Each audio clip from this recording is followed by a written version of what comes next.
జీవితంలో ఒక్కసారైనా చేయాల్సిన యాత్ర చార్ధామ్. లతగారి ఆధ్వర్యంలో సంప్రదించండి. నమస్తే, వెల్కమ్ టు సుమన్ టీవీ. నేను మీ సాయి భైరి. ఐపీఎల్ 2026లో మ్యాచ్ నెంబర్ 13th ఈరోజు ముంబై వర్సెస్ రాజస్థాన్ రాయల్స్ తలపడబోతుంది. అస్సాం గువాహటి వేదికగా జరగబోతున్నటువంటి మ్యాచ్లో ఇరు జట్ల బలాబలాలు ఏ రకంగా ఉన్నాయి, మ్యాచ్ ఎవరికి గెలిచేటువంటి అవకాశం ఉంది, రెండు జట్ల ప్లేయర్లు ఎవరెవరు ఉన్నారు ప్లేయింగ్ లెవెన్లో, దీనికి సంబంధించిన పూర్తి డిస్కషన్ ఒకసారి చేద్దాం. ఒకసారి వీరి గతంలో హెడ్ టు హెడ్ తలపడ్డప్పుడు వీరి రికార్డ్స్ ఎలా ఉన్నాయో చూద్దాం. గత 10 మ్యాచ్లు కనుక తీసుకుంటే 4 మ్యాచ్ల్లో ఆర్ఆర్ గెలిచింది, 6 మ్యాచ్ల్లో ముంబై గెలిచింది. గత 10 మ్యాచ్ల్లో వీరు ఫేస్ టు ఫేస్ తలపడ్డప్పుడుగా. అండ్ ఇక్కడ గువాహటి ఈ యొక్క స్టేడియం ఏదైతే ఉందో ఇక్కడ రికార్డు కనుక చూస్తే మనం ఆల్రెడీ ఫస్ట్ మ్యాచ్ చూడడం జరిగింది. సో ఇక్కడ గ్రౌండ్లో ఉన్నటువంటి పరిస్థితి, ఈ పిచ్ ఉన్నటువంటి పరిస్థితి, గువాహటి స్టేడియంలో ఉండేటువంటి పరిస్థితి కనుక మాట్లాడతాం. ఇక్కడ ఫస్ట్ ఇన్నింగ్స్ యావరేజ్ వచ్చేసి ఈ గ్రౌండ్లో 166 పరుగులు ఫస్ట్ ఇన్నింగ్స్ యావరేజ్ స్కోర్ ఉంది.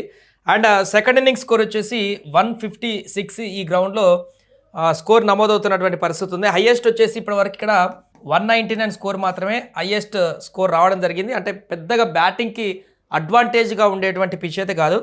అండ్ లోయెస్ట్ వచ్చేసి 127 కొట్టడం జరిగింది ఇప్పటివరకు. అదే మొన్న లాస్ట్ చెన్నై మ్యాచ్ జరిగింది కదా, థర్డ్ మ్యాచ్, ఇక్కడ చెన్నై 127కి ఆల్అవుట్ అవ్వడం జరిగింది. రాజస్థాన్ రాయల్స్ వారిని ఆల్అవుట్ చేసేసి ఈజీగా గెలిచినటువంటి పరిస్థితి ఉంది.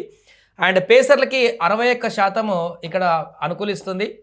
అండ్ స్పిన్నర్లకి 39% ఈ యొక్క గ్రౌండ్ అనుకూలంగా ఉండేటువంటి పరిస్థితి ఉంటుంది ఇక్కడ.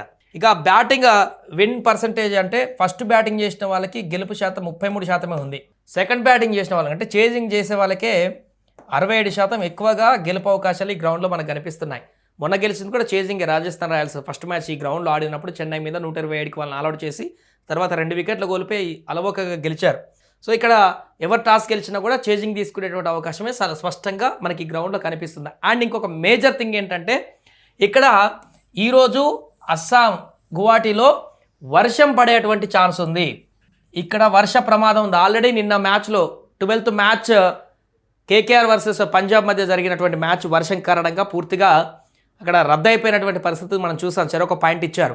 ఇప్పుడు మరలా 13వ మ్యాచ్ దీనికి కూడా ఈ వర్షానికి సంబంధించినటువంటి అడ్డంకి కొంత ఉండేటువంటి అవకాశం కనిపిస్తుంది. అక్కడ ఇప్పుడున్నటువంటి మార్నింగ్ ప్రిడిక్షన్స్ వరకు 55% వర్ష ప్రభావం అక్కడ ఉందనేటువంటి విషయం అయితే అక్కడ ఎస్టిమేషన్స్ ద్వారా చెప్తున్నారు. అక్కడ ఉన్నటువంటి అంచనాల ప్రకారం అది సాయంత్రం వరకు మరి ఈ పరిస్థితి తగ్గిపోయి వాతావరణం అనుకూలించి మ్యాచ్ జరుగుతుందా, లేకుంటే ఇంకా ఈ పరిస్థితి 50%కి మించి పెరిగి సాయంత్రం వరకు ఇంకెక్కువ వర్షాభావ పరిస్థితులు ఏర్పడతాయా లేదా అని చూడాలి. సో అది ఇక డిపెండింగ్ ఆన్ వెదర్ సిచ్యువేషన్ మీద, రాత్రి వరకు మార్పు చేర్పుల మీద మ్యాచ్ ఏ రకంగా ఉంటుందన్న చూద్దాం. అండ్ వర్షం లేకపోతే మాత్రం ఏ రకంగా ఉంటుందన్న చూద్దాం. ఇది ఇక్కడ గ్రౌండ్లో ఉన్నటువంటి సిచ్యువేషన్. ప్లేయింగ్ 11 చూసిన తర్వాత రెండు బలాబలాలు ఎవరు గెలిచేటువంటి అవకాశం ఉందో ఒకసారి మాట్లాడదాం. సో ఇది గత మ్యాచ్లో ఆర్ఆర్కి అదేవిధంగా ముంబైకి ఆడినటువంటి ప్లేయింగ్ 11. రాజస్థాన్ రాయల్స్లో ఆస్టేజ్ అదే టీం మనకు కనిపించింది. Yashasvi Jaiswal, Vaibhav Suryavanshi, Dhruv Jurel, Riyan Parag, Hetmyer, Ferreira, Ravindra Jadeja, Jofra Archer, Burger, Tushar Deshpande, Sandeep Sharma, Ravi Bishnoi మొన్నొచ్చి ఎలాంటి ఇంపాక్ట్ చూపించడం మనందరికీ తెలిసిందే. 4 వికెట్లు తీసుకున్నాడు బిష్నోయ్, ఇంపాక్ట్ వచ్చేసి ఫెరీరియా ప్లేస్లో. అండ్ ముంబైకి చూస్తే కీలక ప్లేయర్ లాస్ట్ మ్యాచ్లో మిస్ అవ్వడం జరిగింది. హార్దిక్ పాండ్యా కొంత ఫిట్నెస్ కారణాల చేత లాస్ట్ మ్యాచ్లో ఉండడం లేదు. ఆ మ్యాచ్ డీసీ మ్యాచ్లో లేడు. బట్ ఈ మ్యాచ్కి ఖచ్చితంగా అవైలబుల్గా ఉంటున్నాడంటూ కదా తెలుస్తుంది. మండే ప్రాక్టీస్ కూడా చేయడం జరిగింది హార్దిక్ పాండ్యా. కాబట్టి ఈ మ్యాచ్లో కెప్టెన్గా హార్దిక్ పాండ్యా ఇన్ అవుతారు. దీంతో ఒకరు బయటికి వెళ్ళేటువంటి అవకాశం ఉంటుంది. Rickelton, Rohit Sharma, Tilak Varma, Suryakumar, Rutherford, Naman Dhir, Mitchell Santner, Bosch, Shardul Thakur, Deepak Chahar, Jasprit Bumrah, Mayank Markande. Rohit ప్లేస్లో మయాంక్ మార్కండే ఇంపాక్ట్గా లాస్ట్ మ్యాచ్లో ఆడడం జరిగింది. కాబట్టి ఇక్కడ ఎవరిని రిప్లేస్ చేస్తారన్నది చూడాలి. అంతకుముందున్న టీంనే బిల్డ్ చేస్తారు కాబట్టి. ఇక రెండు టీంలను బ్యాటింగ్ కంపేర్ చేస్తే ఇక్కడ ఓపెనర్లుగా యశస్వి జైస్వాల్, సూర్యవంశీ, చిచ్చర పిడుగు వర్సెస్ సీనియర్ టీం అని చెప్పుకోవచ్చు.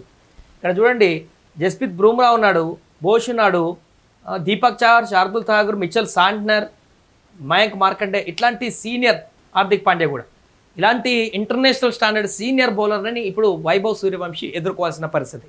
ఇక్కడ గనక ముంబై ఇండియా మీద కూడా పర్ఫెక్ట్గా ఆడగలిగితే వైభవ్ సూర్యవంశీ ఇక తనకు తిరుగుండదు అనేటువంటి సంకేతం అయితే బయటికి వెళ్తుంది. తను ఎలా కట్టడి చేస్తారని చూడాలి. సో వీరి ఓపెనింగ్తో పోలిస్తే వీరి ఓపెనింగ్ కూడా ఫస్ట్ మ్యాచ్ అద్భుతంగా ఆడారు ముంబై ఇండియన్స్. కానీ సెకండ్ మ్యాచ్లో ఆ పార్ట్నర్షిప్ని ఓపెనింగ్ పార్ట్నర్షిప్ని బిల్డ్ చేయలేకపోయారు. రిక్లిటన్ కూడా అనుకున్నంత పరుగులు సాధించలేదు. రోహిత్ శర్మ కుదురుకున్నట్టు అనిపించి ఆ టైంలో అవుట్ అయిపోయాడు. ఓపెనింగ్లో రెండో మ్యాచ్లో వీళ్ళు రాజస్థాన్ రాయల్స్ యశస్వి జైస్వాల్ అద్భుతమైన హాఫ్ సెంచరీ, వైభవ్ సూర్యవంశీ కూడా 30 పైన స్కోర్ చేసి మంచి పార్ట్నర్షిప్ ఓపెనింగ్ ఇవ్వడం జరిగింది. సో ఓపెనింగ్లో రెండు టీంలకు కూడా మంచి స్ట్రాంగ్ కనిపిస్తుంది. రెక్లెటన్ను రోహిత్ శర్మ మొదటి మ్యాచ్లో కనుక నిలబడితే వారు కూడా అద్భుతంగా భారీ స్కోర్ దిశగా వెళ్తారు. సో రాజస్థాన్ రాయల్స్లో వీరిద్దరిట్లలో వైభవ్ సూర్యవంశీని కనుక కట్టడి చేయగలిగితే స్లోగా కంట్రోల్లోకి వచ్చేటువంటి అవకాశం ఉంటుంది. ఆ తర్వాత ధ్రువ్ జురెల్, రియన్ పరాగ్, ఎట్మయర్ ఇప్పటి వరకు పెద్దగా బ్యాట్ జులిపించినటువంటి పరిస్థితి అయితే కనిపించలేదు. ఇక్కడ తిలక్ వర్మ కూడా అంతే, మొదటి మ్యాచ్లో అవకాశం తక్కువ వచ్చినా రెండో మ్యాచ్లో వచ్చిన అవకాశాన్ని కూడా సద్వినియోగం చేసుకోపోయాడు. సూర్యకుమార్ యాదవ్ కూడా ఇంకా అనుకున్న స్థాయిలో రాణించలేకపోయాడు. రూథర్ఫర్డ్ కూడా పెద్దగా కనిపించట్లేదు. మిడిల్ ఆర్డర్లో రియన్ పరాగ్ మొదటి మ్యాచ్లో బాగా ఆడాడు, రెండో మ్యాచ్లో రాణించలేదు. ధ్రువ్ జురెల్ కూడా మంచి ఫామ్లో కనిపిస్తున్నాడు. ఎట్మయర్ ఒకటి ఫామ్లోకి వస్తే పర్ఫెక్ట్గా బ్యాటింగ్లో కూడా రాజస్థాన్ ఇంకా కంబ్యాక్ ఇచ్చేటువంటి అవకాశం కనిపిస్తుంది, ఇంకా స్ట్రాంగ్గా మారేటువంటి అవకాశం కనిపిస్తుంది. నమన్దీర్ కూడా అవసరం ఉన్నప్పుడు రాణిస్తున్నాడు.